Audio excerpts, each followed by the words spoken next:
Ano, Pipito? Naiinggit nga ako sa inyo ni Elsa. Wala kayong problema.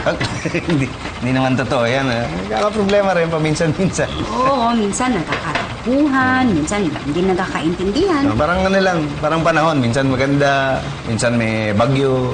John! Nako, eto na ang bagyo. Ay, Beth! Ay, Beth! Sino kayo? Si Pipito Manaloto, si Elsa. Pipito? Elsa! Kumusta ka na, Beth? Ako, hindi kayo nakilala. Tataba niyo na. Eh, ba't kayo nandito? Niyaya kasi kami ni June na dito daw muna matulog dahil walang kuryente sa amin. Hindi ba niya nasabi? Hindi.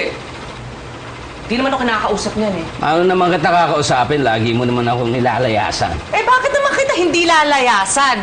Eh, lagi ka naman lasing. Bakit hindi ako maglalasing? Eh, wala naman akong kausap dito sa bahay.